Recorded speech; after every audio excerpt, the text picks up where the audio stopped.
ഇന്നൊരു morning routine നോക്കിയാലോ. രാവിലത്തെ എൻ്റെ കുറച്ച് വിശേഷങ്ങളാണ് കേട്ടോ ഞാൻ കാണിക്കുന്നത്.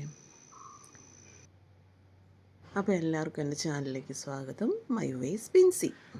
രാവിലെ ഒരു ചായ, കട്ടൻ ചായ അല്ല കേട്ടോ, ജീരകം ഇട്ട് തിളപ്പിച്ച വെള്ളമാണ് ഞാൻ കുടിക്കാറ്. ഞാൻ പുറത്തേക്ക് ഇറങ്ങിക്കണ പൂച്ചമ്മ വന്ന് ക്യാമറ കണ്ട അപ്പം ഓടും.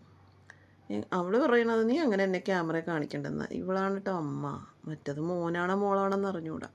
രാവിലത്തെ ബ്രേക്ക്ഫാസ്റ്റ് പുട്ടാണ്.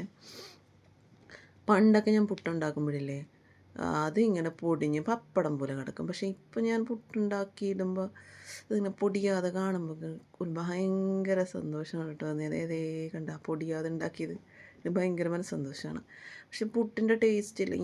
ഞാൻ പലപ്പോഴും പുട്ടുണ്ടാക്കുമ്പോൾ ഞാൻ പണ്ട് എൻ്റെ ചെറുപ്പത്തിലൊരു കടയിൽ പോയിട്ടൊരു പുട്ടും പയറും പപ്പടവും കഴിച്ചിട്ടുണ്ടായിരുന്നു. ആ രുചി ഞാൻ പലപ്പോഴും ഉണ്ടാക്കി നോക്കിയിട്ട് എനിക്ക് കിട്ടിയിട്ടില്ല. പിന്നെ ഞാൻ നേരത്തെ കാണിച്ചത് ഞാൻ ഓട്സ് പുട്ടുണ്ടാക്കാൻ വേണ്ടി ചെയ്തതാണ്. ഞാൻ രാവിലെ ഓട്സ് പുട്ടൊക്കെ ഉണ്ടാക്കി കഴിച്ചത്. ഓട്സ് പുട്ടും പഴങ്ങളും ഉണ്ടാക്കി കഴിച്ചപ്പോൾ നല്ല രുചി ഉണ്ടായിരുന്നു. നിങ്ങളൊന്നും ഉണ്ടാക്കി കഴിച്ച് നോക്കുക, നല്ല ടേസ്റ്റാണ് കേട്ടോ. പിന്നെ ഞാൻ ഉച്ചത്തേക്ക് ഇന്ന് സാമ്പാർ വെക്കാമെന്ന് വിചാരിച്ചു. സാമ്പാറിൻ്റെ കഷ്ണങ്ങളൊക്കെ ഉപ്പും മഞ്ഞളും ഇട്ട് നന്നായിട്ട് വെക്കണം. കുറച്ച് നേരം അരമണിക്കൂറെങ്കിലും ഉപ്പും മഞ്ഞളും ഇട്ട് വെള്ളത്തിൽ ഞാൻ മുക്കി വെക്കാറുണ്ട്. എന്നിട്ട് ഞാനത് കട്ട് ചെയ്ത് സാമ്പാറിൻ്റെ കഷ്ണങ്ങളാക്കി വെച്ച്. അപ്പോഴാണ് ഞാൻ ഓർത്തത് ഇഡ്ഡലിക്ക് അരി ഇട്ടില്ലല്ലോ. നമ്മൾ ഇഡ്ഡലിക്കുള്ള അരി ഉഴുന്നെടുത്ത് വെള്ളത്തിലിട്ട് അപ്പോഴത്തേക്ക് സാമ്പാർ റെഡി ആയപ്പോഴത്തേക്ക് കടുക് താളിച്ച് ഒഴിച്ചു.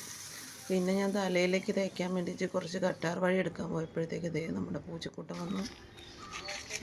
ഞാൻ തിന്നാൻ കൊണ്ടുവരുമെന്ന് വിചാരിച്ച് വന്നു കേട്ടോ. അവൻ തിന്നാനില്ലാത്തപ്പോൾ അവിടെ പിണങ്ങി കിടക്കുന്നു. അപ്പോൾ ഇത്രയേ ഉള്ളൂ. ബായ്.